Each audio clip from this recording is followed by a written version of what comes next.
नमस्कार, Haribhoomi news bulletin में आपका स्वागत है। आज 29 अक्टूबर दिन बुधवार, कार्तिक मास के शुक्ल पक्ष की सप्तमी तिथि है। राहु काल दोपहर 12:04 से दोपहर 1:27 बजे तक रहेगा।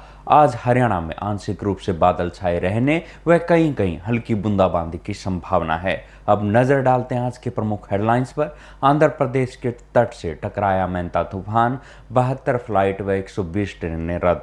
आज उड़ीसा से टकराएगा। $4 ट्रिलियन पार पहुंची एप्पल की मार्केट वैल्यू, भारत की जीडीपी के बराबर। दिल्ली में क्लाउड सीडिंग पर वार पलटवार, सरकार बोली आधा घंटा बारिश, आप बोली अब तो बिना बरसे बादल भी चले गए। 8वें वेतन आयोग की शर्तों को केंद्र से मिली मंजूरी। बिहार चुनाव, तेजस्वी ने जारी किया महागठबंधन का घोषणा पत्र, कांग्रेस प्रदेशाध्यक्ष व प्रभारी मंच से रहे गायब। बाहुबली अनंत सिंह बोले अनपढ़ थे इसलिए नेता बना, अब प्रसाद बन गई मेरी झूठन। अब खबरें विस्तार से। सबसे पहले बात करते हैं आंध्र के तट से टकराए मेंथा तूफान की। चक्रवाती तूफान मेंथा आंध्र प्रदेश के मछलीपट्टनम में तट से टकराना शुरू हो गया है। 100 किलोमीटर प्रति घंटे की स्पीड से चल रही हवाओं से पोल तार टूटने से इलाके में बिजली पानी ठप पड़ गया है। तूफान के चलते 72 फ्लाइट्स और 120 ट्रेनें स्थिति सामान्य होने तक कैंसिल कर दी गई है।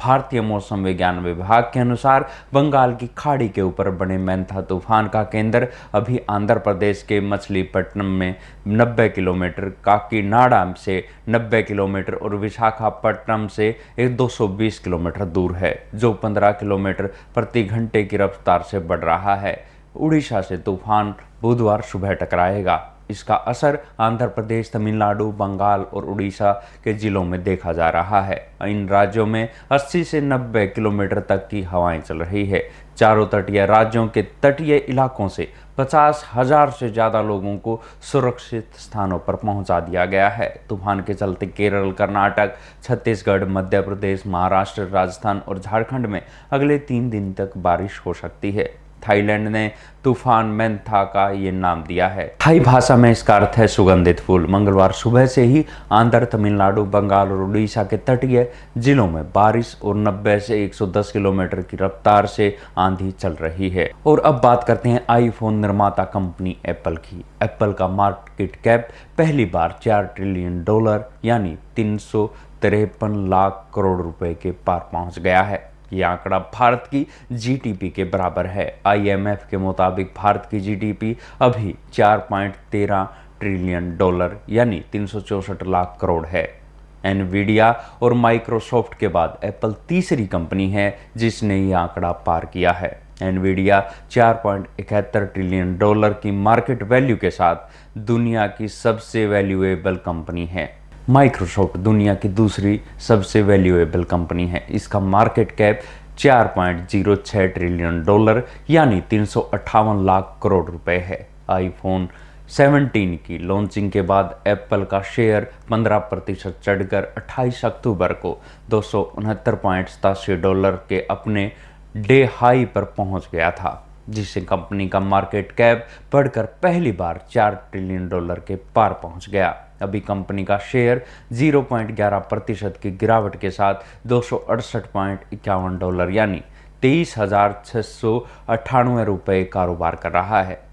चीन और अमेरिका में नए मॉडल आईफोन 17 सीरीज सेल के पिछले के मुकाबले 14% अधिक रही। आपको बता दें कि डोनाल्ड ट्रंप ने सार्वजनिक रूप से एप्पल के सीईओ से अमेरिका में फ़ोन बनाने का प्रस्ताव देते हुए भारत में इंडस्ट्री न लगाने व दूसरे देशों में बने फ़ोन अमेरिका में बेचने पर टैरिफ लगाने की चेतावनी दी थी। अब बात करते हैं दिल्ली में पहली क्लाउड सीडिंग पर हो रही राजनीति की। दिल्ली सरकार ने मंगलवार को राष्ट्रीय राजधानी में पहली क्लाउड सीडिंग करवाने का दावा किया, जिसे आपने झूठा करार दिया है। दिल्ली के पर्यावरण मंत्री सिरसा ने दावा किया कि क्लाउड सीडिंग से करीब आधा घंटा बारिश चली। दूसरे ट्रायल में 2 से 2.5 किलो के 8 फ्लेयर छोड़े गए। प्रक्रिया करीब आधा घंटा चली और बादलों में लगभग 15 से 20% नमी मौजूद थी। विमान अब मेरठ में लैंड कर चुका है। तीसरा ट्रायल भी आज ही किया जाएगा। मौसम ठीक रहा तो विमान हर दिन 9 से 10 बार उड़ान भरेगा।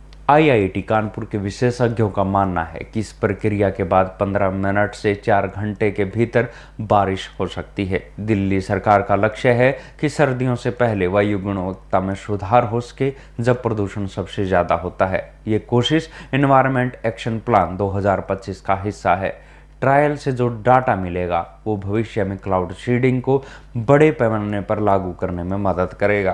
भारत में 1983-1987 में इसका पहली बार उपयोग किया गया था। तमिलनाडु में 1993-94, कर्नाटक में 2003 इससे 18% अधिक बरसात हुई थी।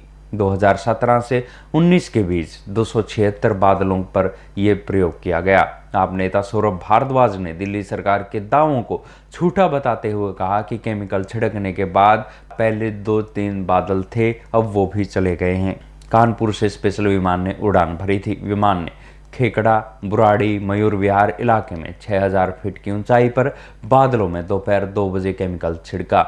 आईआईटी कानपुर और दिल्ली सरकार ने बताया कि ट्रायल के 4 घंटे के अंदर कभी भी बारिश हो सकती है, लेकिन बारिश शाम तक नहीं हुई। सौरभ भारद्वाज ने वीडियो बनाकर दिल्ली सरकार के इस ट्रायल का मजाक उड़ाया। हंसते हुए कहा, 4:30 बज चुके हैं, बारिश नहीं है। उन्होंने कहा कि बारिश में भी फर्जीवाड़ा, कृत्रिम वर्षा का कोई नामो निशान नहीं दिख रहा। इन्होंने सोचा होगा इंद्र देवता वर्षा करेंगे, सरकार दिखाएगी खर्चा। अब बात करते हैं 8वें वेतन आयोग की। केंद्र सरकार ने मंगलवार को 8वें वेतन आयोग की शर्तों को मंजूरी दे दी है। करीब 50 लाख कर्मचारियों व 63 लाख पेंशनरों को लाभ होगा। अब कमीशन अपने गठन के बाद 18 महीनों के अंदर अपनी सिफारिशें देगा। इसके बाद 1 जनवरी 2026 से नया वेतनमान लागू कर दिया जाएगा। पुरानी बातों को देखते हुए सिफारिशों पर पूरी तरह से अमल होने के लिए 2028 तक इंतजार करना पड़ सकता है। ऐसे में कर्मचारियों को 17 से 18 महीने का एरियर एक मुश्त या किस्तों में मिलेगा। सरकार ने जनवरी 2025 में ही इस कमीशन का गठन का ऐलान किया था।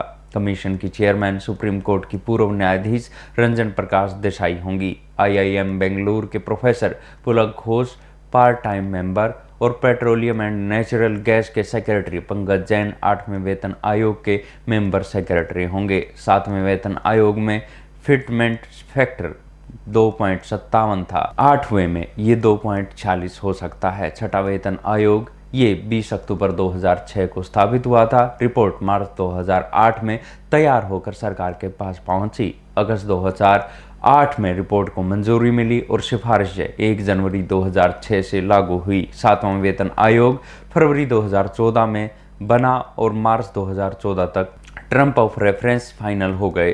रिपोर्ट नवंबर 2015 में सौंपी गई। जून 2016 में सरकार ने अप्रूव किया और सिफारिशें 1 जनवरी 2016 से लागू की गई।